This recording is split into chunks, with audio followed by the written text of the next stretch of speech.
Estamos escuchando El Maestro de Babasónicos y como lo comentamos al iniciar la conversación con ustedes, con los oyentes el día de hoy, íbamos a tener una voz protagónica de un gobierno muy importante para nosotros, que fue el gobierno de 2003 a 2015 y que fue, que es el ex ministro de Trabajo, Carlos Tomada. Carlos, ¿nos escuchás? Sí, perfecto. ¿Nos escuchás? ¿Nos escuchás? ¿No ves? Impecable. Pasó algo que no estábamos teniendo un problemita que le contamos a los oyentes, un problemita con la conexión, con la tecnología, ¿no? Y hablar con el ministro o el ex ministro de Trabajo de Tecnología podría ser uno de los grandes quilombos que tenemos en este tiempo, Carlos, no sé qué pensás. Podemos arrancar por ahí, digamos. Qué tema, ¿eh? Qué tema lo tecnológico y la capacidad Sí, laboral, cómo nos vinculamos pero con... Sí. es un tema, sin lugar a duda, es un tema que está impactando. Yo recuerdo cuando hace pocos años se hablaba del trabajo del futuro, ¿no? Lo tenemos acá, ya no es más el trabajo del futuro, es el trabajo que tenemos hoy.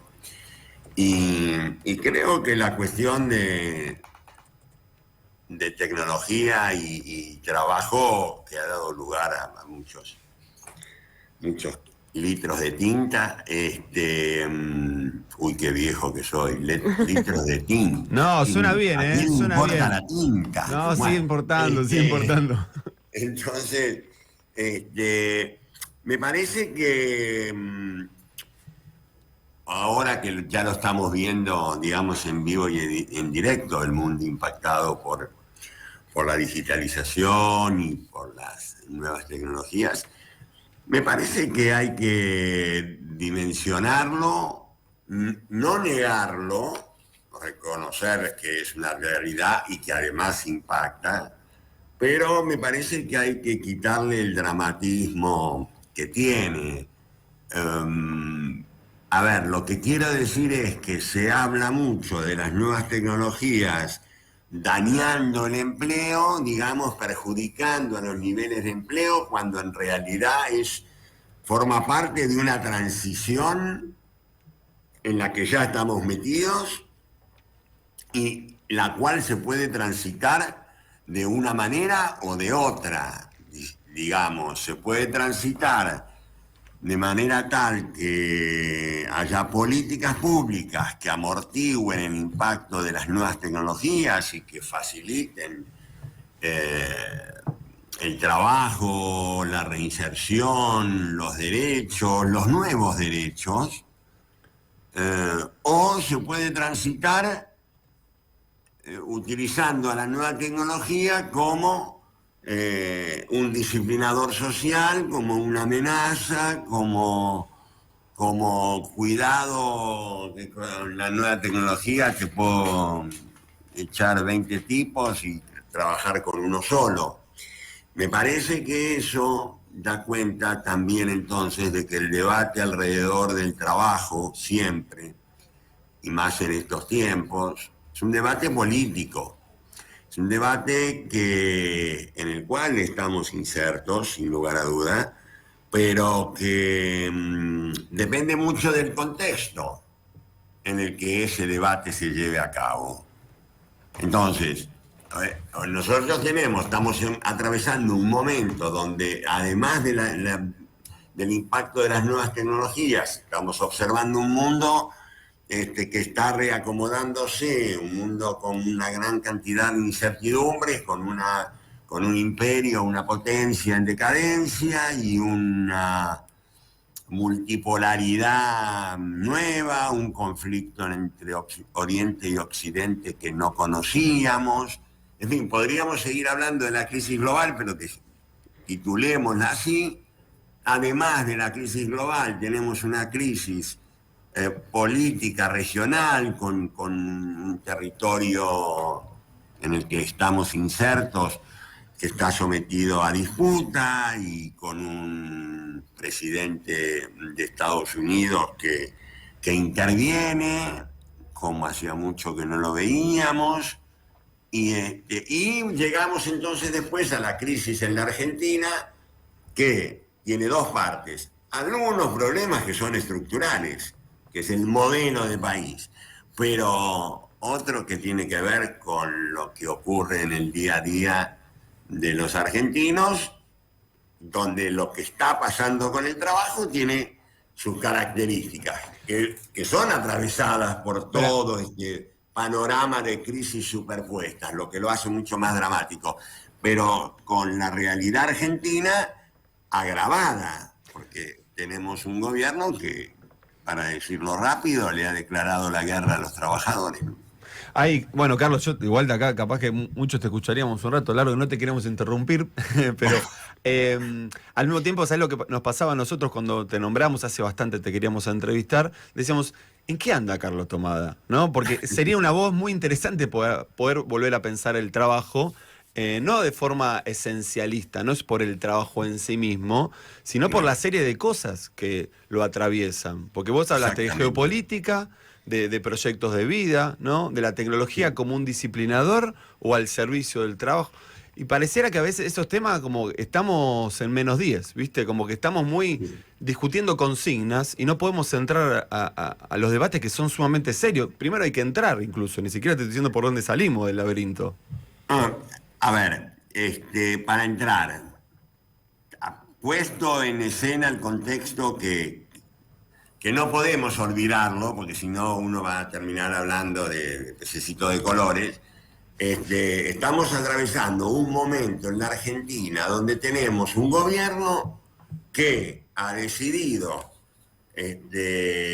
terminar, por así decirlo, sería su voluntad, no digo que lo logre, está haciendo todo lo posible, de modificar la matriz de nuestro país, la matriz productiva, la que conocemos, digamos, con su más y con su menos, que es una matriz que apunta a un modelo de desarrollo económico-social con la organización gremial de trabajadores. Digamos, esto es lo que ha vivido la Argentina durante los últimos 40 años, en tensión permanente en la relación capital-trabajo, desde, diría yo, muy claramente, para hablar de la Argentina contemporánea, desde Martínez de Hoz, digamos, desde la dictadura cívico-militar, con aquel discurso que invito a que vean, del 3 de abril del 76, que yo siempre digo que es como la Biblia de los distintos intentos de las derechas, del neoliberalismo, de los sectores conservadores, llámenlo como quieran, que se sucedieron después, que fue, por ejemplo, el gobierno Cavallo Menem, el gobierno de Macri, y ahora ¿no? Que están basados en lo mismo, es generar a partir de las materias primas un modelo exportador, y para eso se requieren bajos salarios y bajas condiciones de labor, de trabajo, ¿no? Digamos, un deterioro de todo lo que tenga que ver con el mundo del trabajo. Y eso, en esta etapa, en realidad en todas las etapas, está acompañado por algo que también forma parte de nuestra identidad como país, que son el proceso de industrialización y, por lo tanto, su reverso, que es el proceso de desindustrialización que este gobierno está llevando a su máximo exponente. Entonces yo creo que ese escenario es del que podemos hablar, con este objetivo que de concretarse implicaría el triunfo definitivo, hegemónico entonces del capital financiero sobre todo, y de paso removiendo todas las conquistas históricas que, como ustedes saben, ahora se llaman privilegios. Lo que antes eran logros y avances sociales ahora se llaman privilegios, que hay que borrar, por supuesto, porque son privilegios. Así que hoy ese es el escenario para hacer la corte y no repetir todo lo que podemos caracterizar al gobierno de Milei. Ese es el escenario, para mí, con un contenido de revancha clasista importante.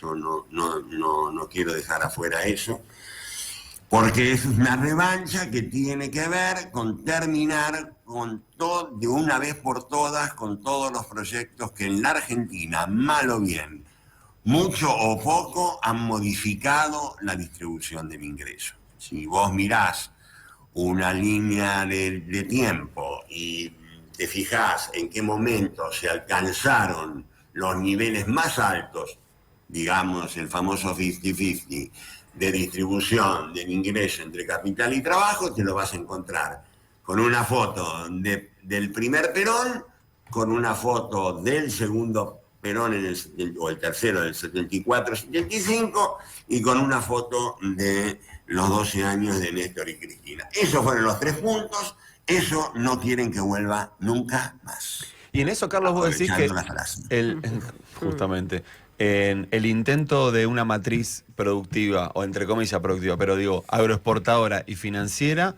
es el intento de correr todo lo que tenga que ver con valor agregado.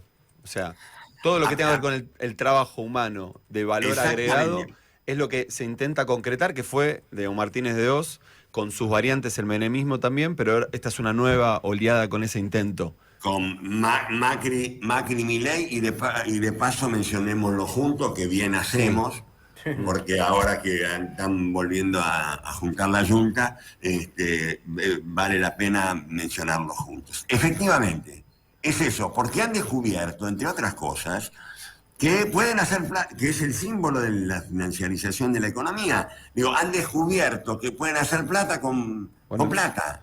Endeudamiento, pueden hacer plata con el endeudamiento. Ricos, cada vez más ricos, sin necesidad del hecho productivo, sin necesidad de los trabajadores, sin necesidad de algo que le agregue valor, que transforme esa materia prima. No les interesa, directamente. No les interesa la producción, no les interesa el trabajo. Y la tercera palabra, de paso, ya que estamos con eso, que no les interesa porque no la mencionan, es soberanía. No les interesa. Y están agarrados del endeudamiento. O sea, el endeudamiento sería esto, digo, una manera también de hacer ricos a los ricos, o más ricos a los ricos. ¿Y qué sucede con la geopolítica? Y Carlos, quiero tu mirada, porque no para meternos tanto en ese tema, pero uno podría ver, bueno, ¿cómo puede vincularse la Argentina con un crecimiento y una tecnificación del siglo XXI, ¿no? ¿Se vincula con el BRICS? ¿No? O se vincula de multilateralismo, me parece, con recuperando algo de la soberanía, o vamos a hacer el patio externo, la terraza, no sé si queda algo de patio de los Estados Unidos. Sí, porque patio, a esta altura, patio trasero nos queda chico o grande, digamos. No, yo creo que claramente la Argentina, a ver, seamos claros, la Argentina tiene una oportunidad extraordinaria. Lo que pasa es que esa oportunidad que genera toda esta crisis y toda esta transición que estamos viviendo, la estamos atravesando con el peor de los gobiernos, con el peor, no con un gobierno que no defiende demasiado los intereses, no, con el peor gobierno que ha habido en materia de defensa de los intereses nacionales. Entonces, vos decís, bueno, la Argentina es un país que no tiene que exportar los recursos porque no tiene mano de obra calificada. No es cierto. La Argentina no tiene recursos naturales como otros países. No es cierto. Vamos a ponernos de acuerdo. La Argentina sale basándose en la industria, en los servicios basados en el conocimiento, también en los nuevos sectores de la minería y la energía. Es impresionante las posibilidades que en ese sentido tiene la Argentina. Yo te digo, en la medida que se consoliden y que vayan madurando todo este tema de la energía y de la minería, los recursos que provienen del agro van a ser cada vez menos importantes. Hemos vivido, no sé, 100 años, 150, qué sé yo, dependiendo de lo que resuelva el agro, ¿no? Y de si vende o no vende, y si siembra o no siembra, y tenemos la posibilidad de que eso siga siendo un recurso también de la identidad argentina, pero que no sea este factor determinante de 30 tipos que deciden cuándo van a liquidar su producción y que ellos terminen manejando la economía o la duración de los gobiernos. Pero sigo.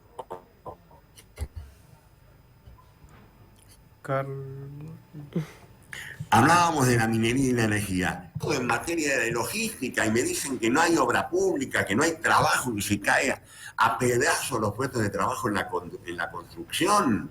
Tenemos que hacer un shock de viviendas que justificaría un programa para generar empleo, pero para resolver el problema de la vivienda, que en la Argentina, hasta que no resolvamos ese problema, la lucha contra la pobreza que se hace para desde el trabajo Decile. no alcanza solamente con el trabajo, tiene que ser también un cambio habitacional impactante. Y dejo para el final, pero no menos importante, todo el sistema científico-tecnológico del cual, y después queda la famosa industria sin chimeneas, que es la industria turística, donde hay la posibilidad de generar cientos de puestos, miles de puestos de trabajo de alto rango, mediano rango, baja calificación, de todo tipo, para que los argentinos y argentinas tengan el laburo que necesitan. Entonces, digo, la posibilidad esa, vos mencionabas a los BRICS, esa posibilidad está en la medida que este gobierno termine su gestión, empecemos una nueva, con todas las adaptaciones que tenga que hacer, con toda la revisión de errores, con toda la ratificación de los valores compartidos, porque tampoco es que hay que tirar los valores que tenemos nosotros por la ventana, tal vez resignificar algunas de esas dimensiones, pero hasta que tengamos esta cruz que tenemos encima, lo veo muy, muy difícil. Hola, Carlos, buen día, ¿cómo estás? Soy Paula. Mira, yo te quería traer un poco de nuevo para el lado del trabajo, porque nosotros estábamos hablando antes de que se modificaron las lógicas laborales, ¿no? Que cuando gana Milei lo hace fuertemente por esto de el emprendedor o el trabajo independiente, ¿no? Que vos sos tu propio jefe, cuando en realidad el algoritmo te tira si tenés premio o a dónde tenés que ir o el recorrido o lo que sea, y que tenés que estar pedaleando todo el día. Y te sanciona. Claro. Hay que repensar el modo en que se trabaja en la actualidad, o tenemos que retomar los modos de trabajo habituales o tradicionales. A ver, ni una cosa ni la otra, porque no todo es el trabajo por plataforma, no todo es la economía popular, no todo es el trabajo registrado clásico. Yo creo que tiene que haber lugar para todas esas dimensiones, con una consigna principal que es: no está escrito en ninguna piedra, en ninguna tabla de no sé qué cosa, que el trabajo que estamos desarrollando y el que viene va a ser un trabajo sin derechos. Ese es el punto de disputa. Porque no es que el trabajo de plataforma, sí, claro, depende, es porque se ha avanzado, hay un cambio tecnológico que permite organizar ese tipo de trabajos. Pero ¿quién dice que ese trabajo no tiene que tener derechos? A ver, digámoslo rápido, ese trabajo, que yo creo que hay que regularlo, apareció dando cuenta de una demanda social, de los cambios en el mundo, en los hábitos, en las costumbres, en las prácticas, y se consolidó durante la pandemia. Se vio en todas partes los efectos negativos que tenía, pero el hábito y la costumbre y la necesidad, si vos querés, entre comillas, estaba instalada. ¿Qué hay que hacer ahora? ¿Y qué es lo que está pasando? Lo que hay que hacer es empezar a regularlo. Y ya protestaron, ¿viste? Que una eso protesta. lo están haciendo en España, lo están haciendo en México, lo están haciendo en algunos otros países de Europa. Digo, yo no me voy a poner especialmente en contra de ese trabajo. Me queda claro que es un trabajo de refugio, ¿no? Pero bueno, supongamos que ahí en México lo acaban de regular y ya se han formalizado más de 1 millón de trabajadores. O sea, yo creo que ese camino lo tenemos que transitar, y nada de que no hay patrón, de Claro. que son trabajadores. No, claro que hay patrón. En condiciones especiales habrá que pensar derechos distintos, además de los que ya tenemos, porque lo que yo digo es, por eso puse esas tres alternativas, simplificando mucho, la economía popular, el trabajo de plataformas y el trabajo formal, yo creo que nosotros tenemos que ir por nuevos derechos, pero no entregar los derechos que tanto esfuerzo costaron. Yo, cuando estoy hablando de esto, es pensando siempre en la necesidad de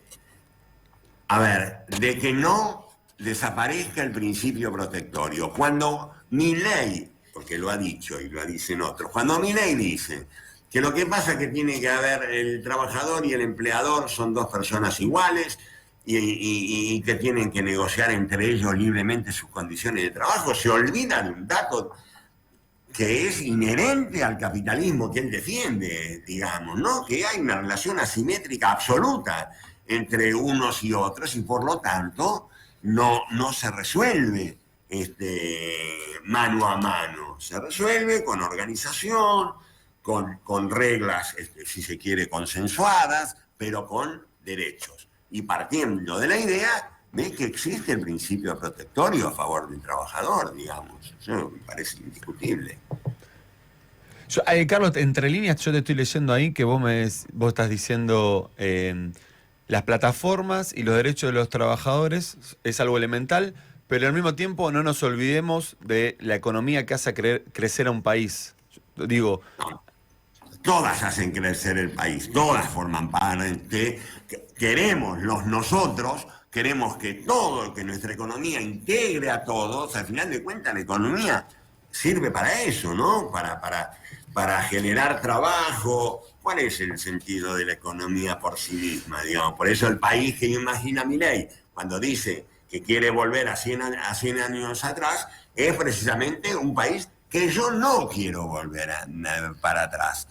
Que es el país soñado de fin de siglo, que 500 familias vivían, entonces sin ningún problema se importaba todo, desde los inodoros y lo demás, y exportábamos vacas y granos.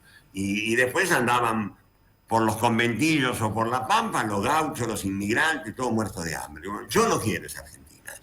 Esa es mi diferencia cuando dicen busquemos los consensos. Yo busco todos los consensos que quieran, pero no joder vamos.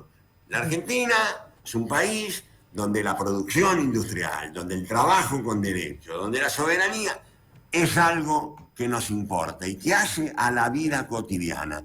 Hoy parecería que hay mucha gente que no le interesa. Yo creo porque también hemos hecho todo lo posible para que no le interese. Y hay algunos sectores que lo hacen a propósito, otros a lo mejor por errores, por falta de decisión, en fin. No sé si soy claro y se entiende lo que estoy diciendo. ¿Cómo te va, Carlos? Soy Beto de Liniers. ¿Cómo estás? Hola, ¿cómo te va? Bien. Escucha, yo te escuchaba recién hablando de los derechos y de que Milei quiere retroceder tantos años para atrás y pensaba en la defensa de estos trabajadores y, bueno, las paritarias a veces cierran muy bajas. Y te quería preguntar, ¿cómo estás viendo vos el desempeño de los sindicatos? Desde ya pensamos tan necesarios los sindicatos, pero ¿cómo lo estás viendo hoy en la defensa del trabajador y qué cambiarías? Se cortó ahí. ¿Me escuchan? Sí, te escuchamos. Te quedaste frisado, pero te escuchamos. Reitera la pregunta. Sí, te preguntaba, es esto. Porque se me cortó, no escuché, pero me parece que estábamos hablando de la cuestión de los sindicatos. Sí, claro, viste, yo te decía que hay sindicatos que han cerrado paritarias muy bajas, por ahí con falta de lucha, y siempre pensando que los sindicatos son siempre necesarios. Bueno, te preguntaba, ¿cómo los estás viendo vos hoy? ¿Qué cambiarías?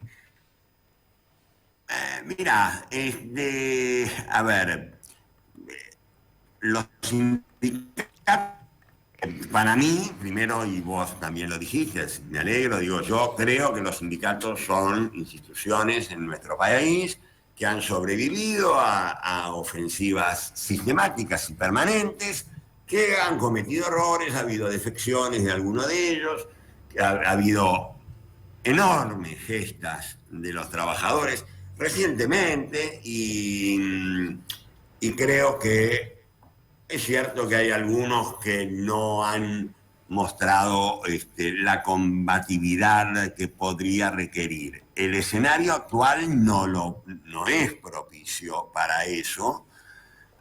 Yo estoy trabajando ahora como director de formación política y social en la UOM. Estamos formando 4.000 delegados, porque es cierto que hay que fortalecer el cuerpo de delegados, que es un elemento sustantivo del sindicalismo en la Argentina, y como dice Abel Furlan, y además bajar doctrina, digamos, sentar doctrina más que bajar doctrina, en el sentido de que obrero no vota patrón, ¿no? Que es algo que ha ocurrido. Qué fácil, ¿no? La frase. Qué fácil la frase, obrero de no vota patrón. comprender, claro. Es una remera eso, ¿o no? Sí. No lo pensamos todavía hacerlo como remera, pero sí es digamos, la línea directriz que desarrollamos en esta formación de estos 4.000 delegados. Ya vamos por 2.000. Y pero el tema que hoy, a ver, cuando empieza Milei, vos, para ir al grano y no evadir el sentido de tu pregunta, como yo no me anoto, y les cuento que ustedes tampoco, en la línea de los que quieren hacer política antisindical, sino en todo caso de ver qué cosas podemos ayudar para que el sindicalismo sea más fuerte. Porque es por lo menos lo que yo pienso. Y en ese sentido, bueno, reconocer que, por un lado, la CGT al comienzo de la gestión de Milei fueron los que salieron primero, fueron los que se movilizaron primero, fueron los que consiguieron parar el capítulo laboral del decreto 70, del DNU, ese 70, DNU que, dicho sea de paso, ha sido permitido y tolerado por la Corte Suprema de una manera vergonzosa, donde prácticamente al retener una definición sobre la inconstitucionalidad de ese decreto, lo que le dijo a Milei es: andá y hacé lo que quieras. Porque ese es el sentido. La Corte ha avalado y se ha alineado atrás de este gobierno de una manera vergonzosa, en un tema tan delicado como la constitucionalidad de una reforma casi constitucional como es por la vastedad que tiene el decreto 70. Ahora, después de eso siguieron movilizados, acompañaron, recordémoslo, acompañaron por primera vez explícitamente, institucionalmente, al movimiento feminista, también participaron del 24 de marzo, hicieron la huelga de los primeros días de mayo, luego hicieron la denuncia internacional sobre lo que estaba pasando en la Argentina en la Organización Internacional del Trabajo, y ahí vino un periodo, a nivel de CGT estoy hablando, un periodo, porque quiero separarlo de CGT de lo que son las peleas de los distintos sindicatos. No nos olvidemos, los sindicatos están dando peleas importantes, difíciles, porque tampoco hay digamos, un conjunto de los trabajadores que estén tan dispuestos a salir. Primero, porque hay un clima represivo y amenazas permanentes por parte del gobierno. No es lo mismo movilizarse ahora que movilizarse en el 2010, ¿no? No es lo mismo. Y eso la gente lo siente. Por otro lado, el empoderamiento empresario que se ha producido a partir de lo discursivo y de lo simbólico de este gobierno también es muy fuerte, ¿sí? Hoy te diría yo, exagerando un poco, que los empresarios no necesitan ninguna reforma laboral porque están haciendo lo que quieren. En la medida de sus posibilidades, hacen lo que quieren. Echan, despiden, ni hablemos del sector público, no hablemos del patrón empleador, del Estado empleador. Entonces, frente a ese escenario, la gente está reticente a moverse. Le pasa esto con las paritarias que vos señalabas, que en realidad es una gestualidad del gubernamental, ¿no? El ponerle las patas arriba de las paritarias y no dejar que sean más libres. E inclusive me consta personalmente que ha habido acuerdos entre los empresarios y los sindicatos que superan cómodamente en la evolución de la supuesta inflación que está dando el INDEC y no los homologan, Y vos vas a hablar con la gente y te dicen, escuchame una cosa, acá y en esta actividad o en esta empresa han amenazado que va a haber 30.000 despidos antes de fin de año. Entonces, la gente tiene cuidado. Yo entiendo esa dificultad sin negar que hay conductas y comportamientos de los diferentes dirigentes sindicales que es muy notable. Ahora, hay sectores, parte de la CGT, la CTA, las dos CTA, este frente sindical nuevo que está funcionando de manera casi paralela, no es una central sindical, pero se juntan ahí los gremios más combativos. Bueno, se van buscando distintas formas organizativas para que el sindicalismo canalice las luchas que tienen necesidad de dar. Pero no quitemos el contexto, porque si no vamos a ser injustos con un sector que hoy por hoy tiene buenos dirigentes, algunos muy buenos dirigentes, y sindicatos que están. Ahora, hay otros que no. No, yo no haría un análisis así in totum, porque sería muy injusto. Carlos, bueno, muchas gracias por conversar con el equipo acá de Laberinto de Voces. Varios capítulos tiene la entrevista, ¿no? El último fue el de sindicatos, que te escuchamos iniciar y no te queríamos interrumpir porque en realidad como que todo lo que estás planteando es muy serio y tiene mucho peso, además de la experiencia, ¿no? De que vos sabés de lo que estás hablando, ¿no? No es solamente... Sí, pero no quiero basarme en el saberme. No, pero... También en los sentimientos. Sí, también, el saber racional y el saber emocional, todo junto. Ahora está de moda, sí. Ahora está de moda el emocional, se acabaron las racionalidades. Sí, hay que poner un veto, iba a decir, hay que poner un límite a eso, porque de repente nos quieren decir que son todas las emociones, pero la plata es económica y se la llevan algunos. Carlos. Exactamente. Bueno, muchas gracias por el diálogo, Carlos, la verdad que un gusto conversar con vos. Esperemos que tenerte en otra oportunidad. A disposición como siempre. Y un abrazo grande. Gracias. Bueno.